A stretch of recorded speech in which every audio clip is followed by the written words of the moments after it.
Earlier today, Minority Whip Steny H held a briefing on strengthening manufacturing and job creation. He's joined by fellow Democrats who all plan to introduce bills in the near future. This is 25 minutes.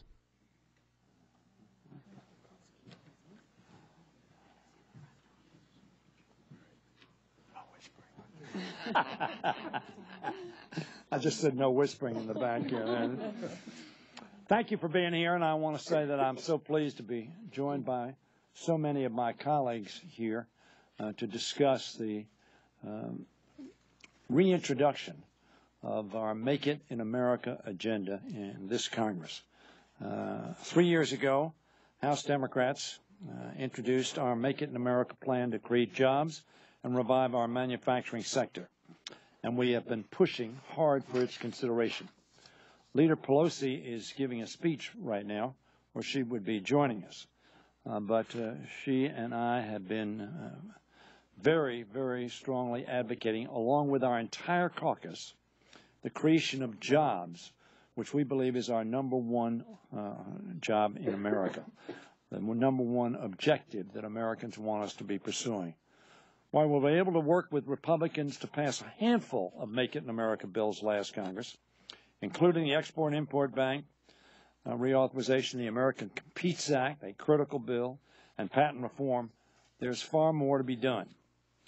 In this political climate, we recognize that serious proposals for creating jobs have to have a real chance of gaining bipartisan support in the House and the Senate and be signed by the President. With that in mind, we're here today to discuss our new Make It in America priorities for 2013, which not only stand the greatest chance of drawing support from both sides of the aisle, but also reflect what manufacturers, labor leaders, and entrepreneurs believe are the most important steps Congress can take to reinvigorate our manufacturing sector and create jobs for our middle class. This Congress will be focusing on 4 core components. First, we need to develop a national manufacturing strategy to guide us over the short and long terms. Secondly, Congress needs to continue making it easier for manufacturers to export.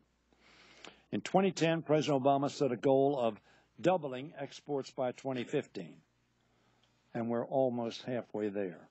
But in order to achieve this goal, we must do more to open new markets and improve our transportation infrastructure. Third, we need to encourage manufacturers to bring jobs and innovation home. This means enacting targeted tax incentives to help those businesses that want to move production back to the United States, encouraging investment in research and development, and supporting the production of innovative technologies. Finally, we must maintain a highly skilled, well-educated workforce. Not only do we need to invest in quality education and job training, but we also need to make sure that we are attracting and securing the top talent to live and work here in America. These are 4 critical areas where we believe Republicans are ready to work with us to help our manufacturers make it in America. In fact, polling tells us that the American public overwhelmingly, in the 90% category, Republicans and Democrats, conservatives and liberals, believe if America is going to be the kind of country they want it to be for themselves, their families, and their children, it will be in part because we are making things in America, growing things here in America, and selling them here and around the world. Today we are announcing specific bills that will advance those 4 goals. Let me say, though, that there are 40 pieces of legislation which we have assembled and focused on, which we believe can be part of a Make It in America agenda, many of which are sponsored by every one of the people you see standing on this platform, who are committed to making it in America, manufacturing in America, so that every American feels confident that they can make it. The full list of Make It in America bills is available on our website, democraticwhip.gov. It's now my privilege to turn the microphone over to my colleagues to talk about their bills and what they would do to create jobs and help secure our middle class.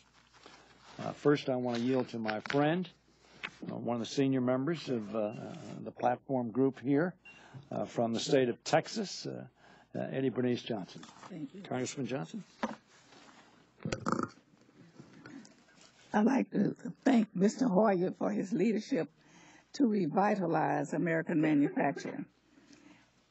I strongly believe that if the United States is to remain competitive in a long term, we need to ensure that American companies maintain the capacity to manufacture new and innovative products here at home. The key to maintaining this capacity is through strategic investments in advanced manufacturing research, development, and education. H.R. 1421, the Advanced and Innovative Manufacturing Act of 2013, or the AIM Act, which I introduced this week, along with many of my Democratic colleagues here today, makes these important investments. The AIM Act brings the public and private sectors together to tackle the research needs of industry. It provides the small and medium-sized manufacturers with innovation vouchers that will allow them to make their companies and products more competitive. And finally, H.R. 1421 ensures that our community colleges are preparing students for the manufacturing jobs of the future. The decline in U.S. manufacturing is a threat to the middle class and middle-class jobs and our economy.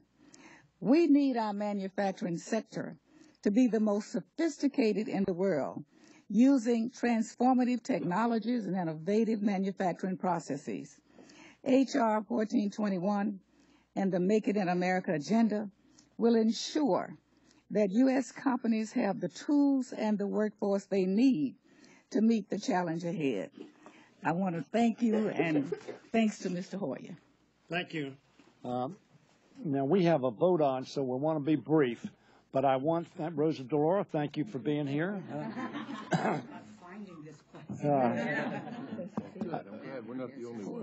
And before I recognize the next speaker, I want to go, Dan, I'm going to introduce you, so you're going to be next. Tony, I want you to start with you, and I want to give the names, go very quickly, give your name and state, and show the support for Make It in America. Tony Cardenas, California. Rosa DeLauro, Connecticut. John Garamendi, The strongest supporter of Make It in America in the Congress of the United States. Annie Custom, New Hampshire. Pete Gallego, Texas. Jerry Sewell, Alabama. Bill Foster of Illinois. Mark Spokane, Wisconsin. Mark Tucano, California. Doris Matson, California. Yasmin, California. David Sisman, Rhode Island. Shaka Patah, Philadelphia, Pennsylvania. Ian Kildee, Michigan. Eric Swalwell, California. Kirsten Senna, Arizona. Susan Davis, California. Carol Shea Porter, New Hampshire. Raul Ruiz, California. John Clears, Michigan. All right. Hi, Sherry Bustos from Illinois. Patrick Murphy, Florida. John Corney, the first state of Delaware. Jackie Spear, California. Brian Higgins, Buffalo, New York. Alvin Series, New Jersey. Brad Schneider, Illinois. Jenny Heck, Washington State. Tommy Barrett, California. Rick Nolan, the Iron Range of Minnesota. Tim Ryan, Ohio. Joe Crowley of New York, Macon and Queens and the Bronx. Excellent. Now, I said we need a plan. You don't win a game unless you have a plan, a game plan. Dan Lipinski introduced a game plan. It passed the House of Representatives in an overwhelming bipartisan fashion with 339 votes. Dan Lipinski of Illinois. Thank you, Steny. Thank you for your leadership on this issue. Your Make It American agenda has helped bring the focus on some of the key issues faced by America's middle class and by those who want to work hard to attain the middle class. Now, the bill that Steny mentioned, the American Manufacturing Competitiveness Act, which we passed in the House with 339 votes last year, would bring together business, labor, academia, and the government to develop recommendations for policies that would promote American manufacturing. Manufacturing is vital to American jobs and to our national defense. While countless federal laws, regulations, and agencies impact manufacturing in America, there is no coordination, which hurts our international competitiveness. I'm pleased that we had bipartisan support on this bill and continue to have it, and this year pass it in the House and get it passed in the Senate. Now, a smaller piece, but important piece, is also the Customs Training Enhancement Act, which I have also introduced, which will enable American firms and workers who are undercut by illegal imports to work with customs to maximize our ability to stop illicit goods at our ports. Far too often we hear about foreign suppliers using mislabeling to evade anti-dumping or countervailing duties. Measures put in place to protect American manufacturers and workers from unfair trade. This bill will encourage public-private partnerships to improve our customs enforcement and protect American jobs. Both these pieces of legislation are an important part of the Make It in America agenda, and we are all pledged to work together for America's middle class and get these done. Thank you very much, Dan Lipinski. I also want to note we've been joined by Sandy Levin from Michigan. Well, I knew that.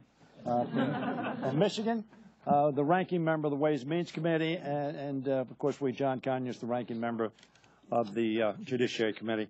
Now, Doris Matsui, who has been is a senior member of Congress and succeeded her husband, an extraordinary member of Congress as she is. Doris Matsui. Thank you.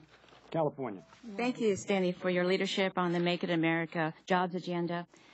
If we want our country to be competitive now and in the future, we must invest in the next generation of American-made clean energy technologies.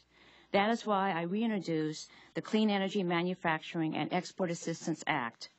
This legislation will provide clean energy technology companies with access to capital, create good-paying jobs, and ensure that these companies can compete in the global market. Let's face it, the clean technology energy industry is growing rapidly. New jobs will be created either here in the United States or overseas, in China or Germany. It is up to us to make the key investments to keep these companies and the jobs they create here at home. In my home district of Sacramento, California, we have over 200 clean energy companies, the majority of which are small businesses. For example, Clean World Partners is a local company that is converting everyday items like food and waste into energy. These small businesses want to expand their manufacturing operations and export their clean energy technologies to foreign markets, but they need some assistance. America must be the leader, not a follower. If we don't step up now, we'll lose out to American manufacturing jobs. We won't have them anymore. It's as simple as that. So at this point in time, I'm pleased to introduce another person who's a new member of Congress, but a leader, Pete Gallegos from Texas.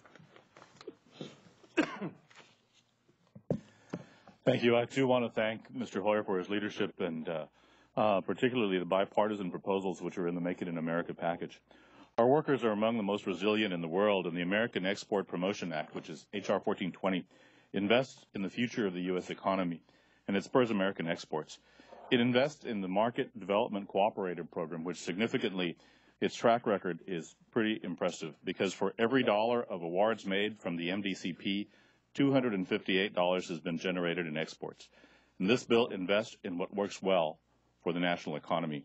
The bill will build on our American export momentum. It helps places like San Antonio, it helps local chambers, it helps neighboring communities to advance their products across the globe. And that's significantly important. It's a commitment to sustaining American projects, American exports, and it's a commitment to sustaining and helping our American workers. The bill focuses on what matters the most, and that's Main Street, our small businesses, and American job creation. It's my pleasure now to introduce from Arizona, Kristen Sinema. Thanks so much, Pete. Americans elected the 113th Congress to be problem solvers, and I'm proud to stand today with my colleagues to do exactly that. I, too, want to extend my thanks to Mr. Hoyer for his leadership in bringing together this strong bipartisan coalition. Our communities have put trust in us to bring their stories and their concerns to Washington with the promise that we will work hard and fight for them. And this bill puts that promise to the test. And I'm proud to stand here as a representative of my home state, Arizona, to invite America to join us in our unique history of success with a proven American industry, energy innovation. Today, I'm pleased to introduce the Security and Energy and Manufacturing Act. This act provides a tax credit or a grant to companies that are constructing, expanding, or retrofitting their facilities that manufacture renewable energy. What this translates to is quite simply American jobs. This brings the jobs of tomorrow to America today, and this is what our community sent us to Congress to fight for. I'm happy to say we'll work with anyone on either side of the aisle to keep and create these jobs right here in America. We've seen our manufacturing base erode as a result of increased global competition. China has recently leapfrogged American manufacturing of renewable energy over the last decade and has captured an exponential part of the growth on the job market. Meanwhile, we have talent and expertise right here in states like Arizona, California, Nevada, New Jersey, and others. The successful passage of the SEAM Act will ensure that we do not allow this enormous opportunity to slip by. Not only will the SEAM Act help us rebuild our manufacturing industry, it also provides an opportunity to do so while exploring responsible energy production.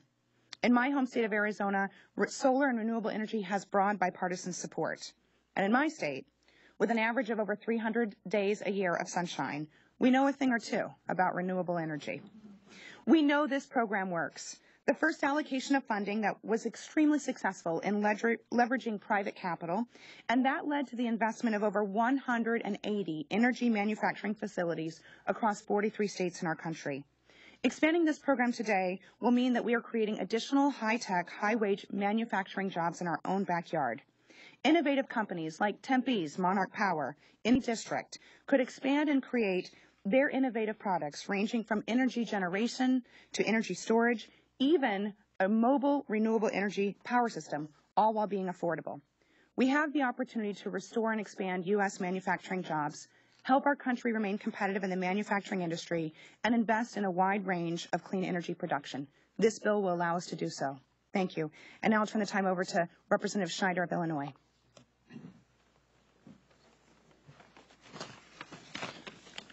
Thank you, and I want to thank Mr. Hoyer for your outstanding leadership in putting together the Make It in America program, focusing on the priorities that will move us forward and give people the opportunity to make it in America.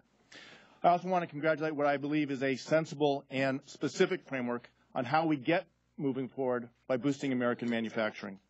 Manufacturing is the key to strengthening our middle class. We have to ensure that investing in American workers and American products, we can grow our economy. That's exactly what the Make It in America plan does, and why I'm honored to have the first bill I introduced, the America Works Act, included as part of it. The America Works Act helps address one of our most pressing challenges we see for companies today, and that's the skills gap. As I talk to employers around my district, we're one of the largest concentration of manufacturing in the country. All of them tell me the same thing. They have openings, but they can't find people with the skills they need. It's something I hear everywhere I go. The America Works Act bridges this skills gap by bringing our manufacturers and businesses together with educators to train our workforce for the 21st century, to give them the skills employers are looking for. It's a sensible step that will prepare our workforce for the jobs of the future and will allow us to remain competitive and lead in the next century. Again, thank you, Mr. Hoyer, for the opportunity to be part of the Make It in America program. Now Mark Takano, California. Great, thank you, Congressman Hoyer, for holding this press conference, and thank you for your unrelenting push for the Make It in America plan. How to make America a manufacturing powerhouse, once again, is not some mystery. There's no secret sauce. We know how to do this, and we have the tools at our disposal to do it. The legislation that I've introduced that's part of the Make It in America plan is called the Job Skills for America Students Act, and it encourages partnerships between employers and educational institutions. Employers who participate are able to receive a $2,000 tax credit per student participating in a qualified technical training and skills program with a total tax credit amount cap of $10,000 per year. Many of America's fastest growing industries that will benefit from the Make It in America plan, like advanced manufacturing and clean energy, require highly skilled workforce. These industries struggle to find workers who possess the technical training that they require.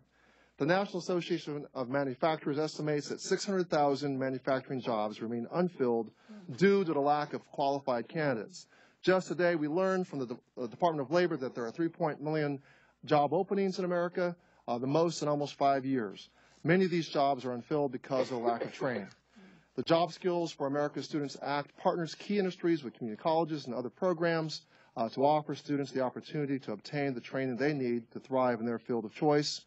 To grow our middle class and create a workforce for the future, we must close the skills gap and we must make training affordable and effective. I urge my Republican colleagues to work with Democrats to pass each piece of the Make It in America Act. Thank you.